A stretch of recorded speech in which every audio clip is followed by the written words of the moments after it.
Welcome back to this course on Fundamentals of Computer Architecture.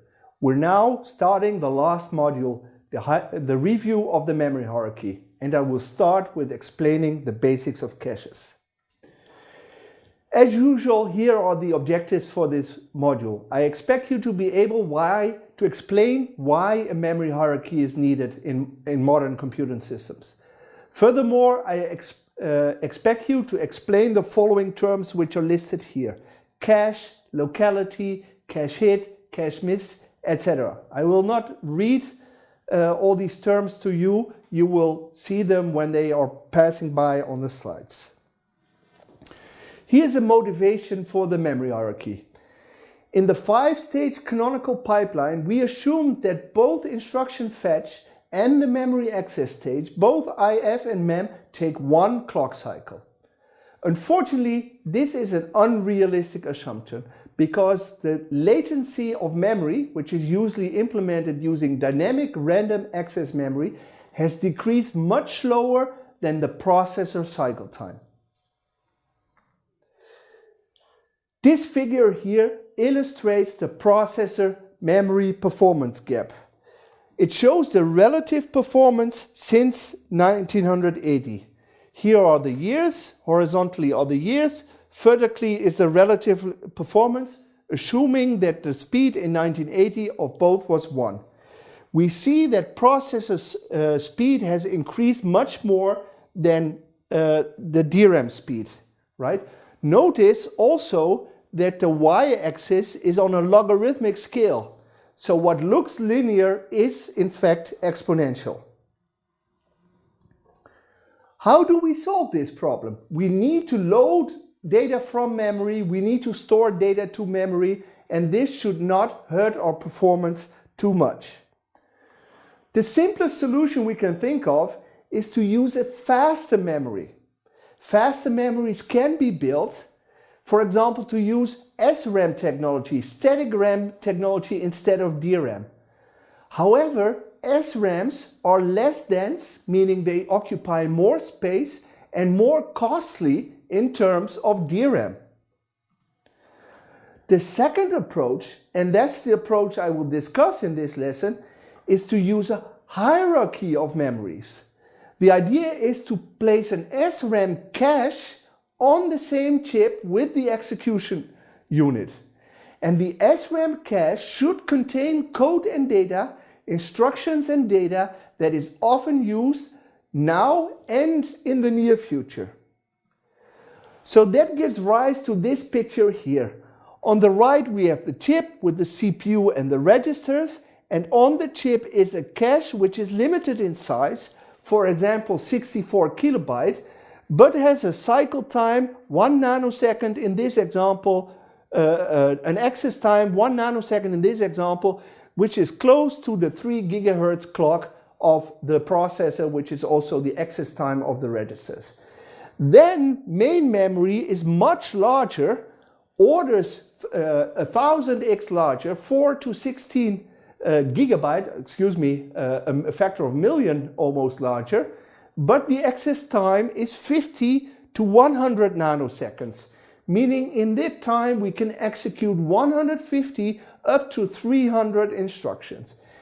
And at the end, at the bottom of our memory hierarchy, we have disk storage, which is huge in size, which is relatively cheap, but which has a huge access time, and I will get back to disk storage when I discuss virtual memory.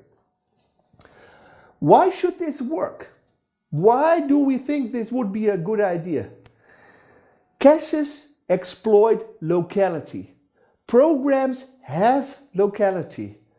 There are two forms of locality.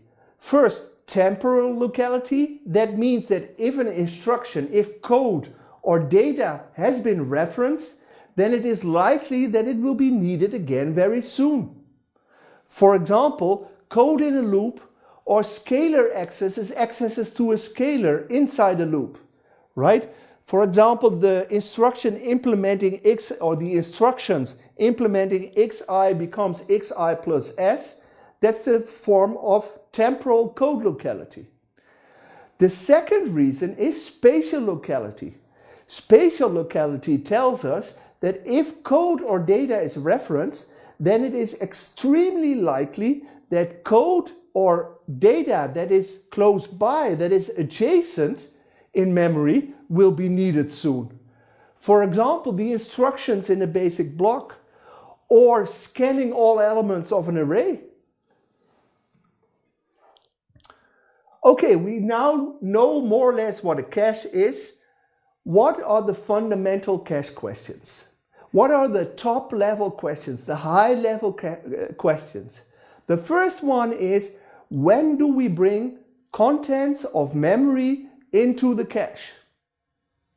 The second question we're going to try to solve in this lesson is, where do we put it in the cache?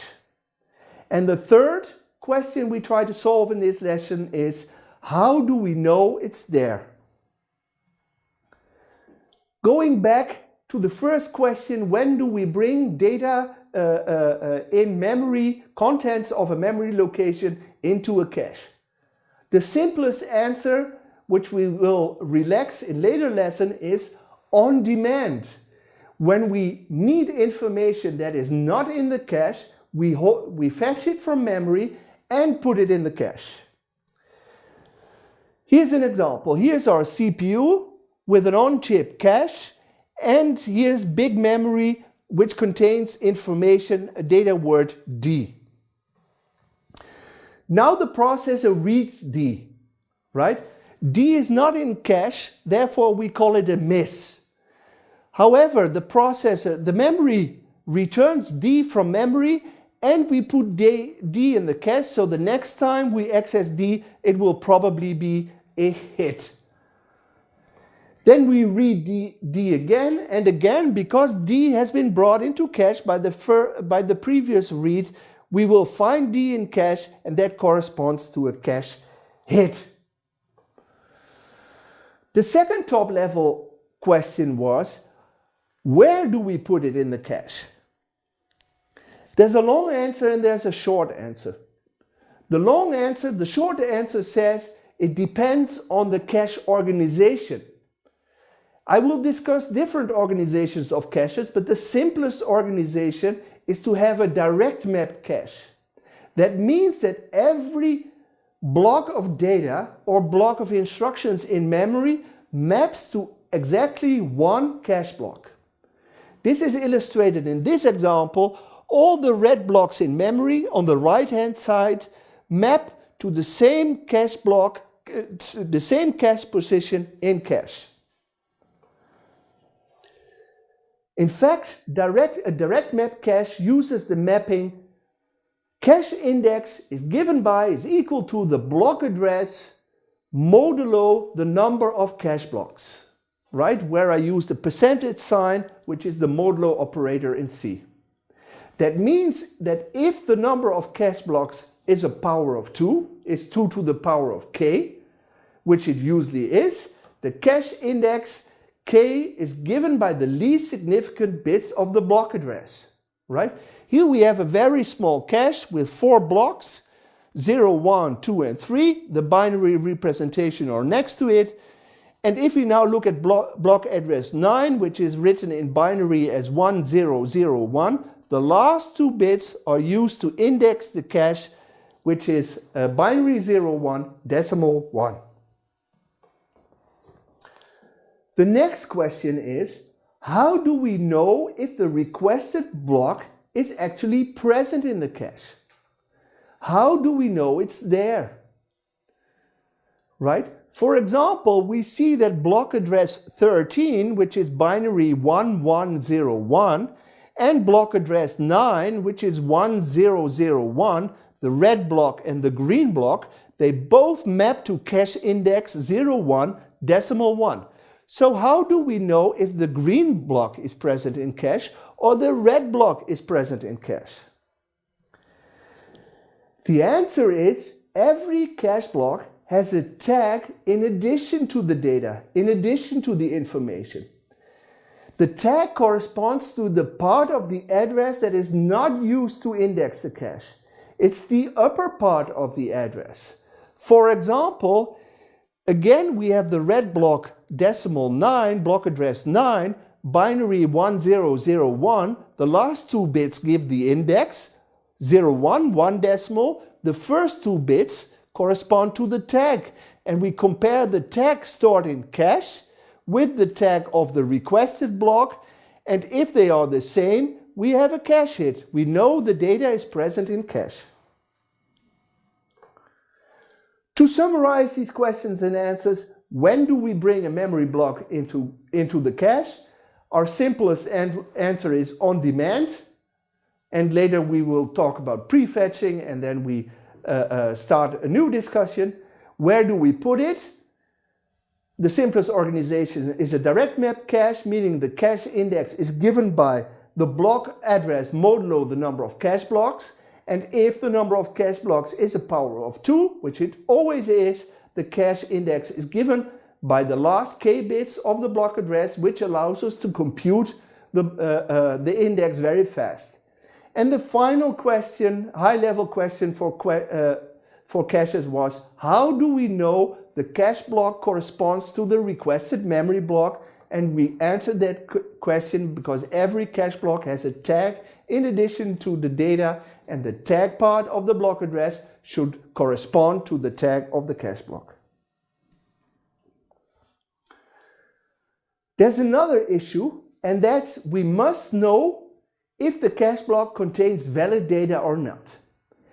At power on, for example, all blocks are invalid, but block address 0 and cache index 0 is a valid address, right? Therefore, every cache block has a valid bit in addition to the tag and in addition to the data. This shows an organization of a direct mapped cache. At the top here we have the requested word address, and it is split up into several parts. The last two bits are the byte offset, right? These are needed to address a byte within a word. The next 10 bits here we use to index the cache. This indicates to us that 2 to the power of 10, 1024 blocks are in our direct map cache, and the remaining bits are used for the tag. In this case, the tag length is given by 20 bits, which corresponds to the address length of the machine, 32 in this case, minus the index length, 10 in this case, minus the byte offset, 2 in this case, and this is equal to 20 bits, right? In this example, the block size is 1 word, and that corresponds to 4 bytes in MIPS, and that equals 32 bits. This slide summarizes the equations for a direct map cache. The block address is given by the byte address divided by the size of a cache block in bytes. In other words, the bytes per block. Here, the division operator denotes integer division, as in C, if all operands are integers. The cache index equals the block address modulo the number of cache blocks, and the tag corresponds to the block address divided, again integer divided, the number of cache blocks. That means that every address can be divided into several parts. The least significant bits correspond to the block offset, the most significant bits correspond to the block address, and the block address itself is split in index and tag.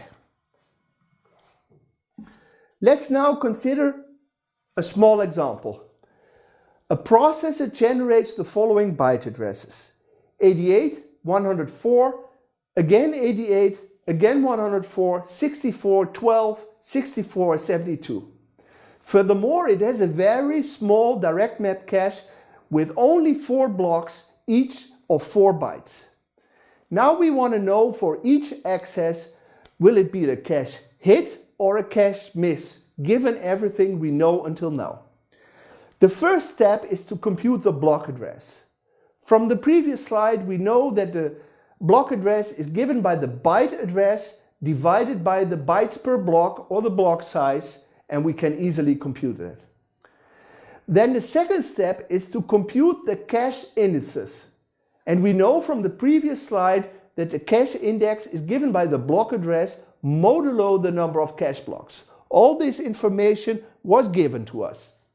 Finally, we need to compute the tag, and the tag is given by the block address integer divided by the number of cache blocks. If we then do this for all the byte addresses that were given to us, these will be the result 22, 26, 22, 26, mapping to cache index 22220, etc. And the tag will be 56564, etc. You can check that for yourself using your own calculator. Now we want to know for each access to a byte address, will it yield a hit or a miss? At the bottom here, I show the cache before the access takes place. In the middle, I show in red the cache access, the memory access that I will be focusing on. And at the bottom, I will show the contents of the cache after the memory access has taken place, right?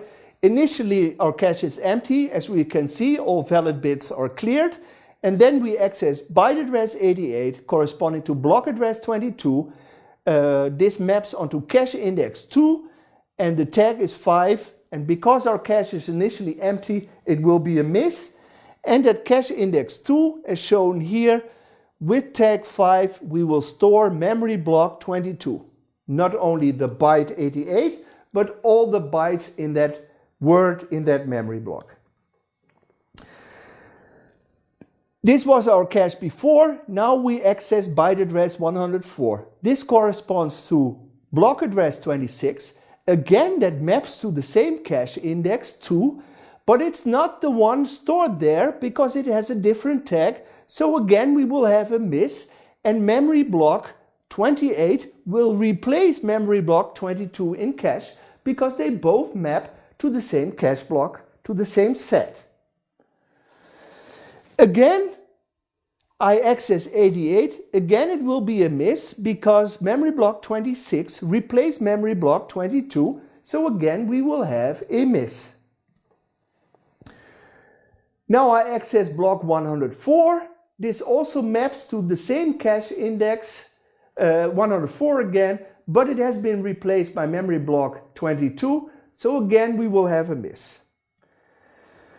Now we access byte address 64, corresponds to block address 16, which corresponds to cache index 0, which is another cache index than the two we had before. The tag is 4. It will be a miss because it's the first time we access block 16. But now we have the memory block 18 at cache block 0, cache index 0. Now we access 12. 12 maps onto, corresponds to block address 3, and this maps to cache block number 3, as indicated here with the cache contents after the access. And finally, or for the first time we have a hit, we access byte address 64 again, which corresponds to block address 16. We look it up in the cache. We see that the tag of the requested block matches the tag stored in cache at that position, so we have a hit. And finally, we access 72. Oops, wrong way. We access 72, and again, we have a miss because it's the first time we access memory block 18. That was this lesson. Thank you very much for your attention. Hope to see you back.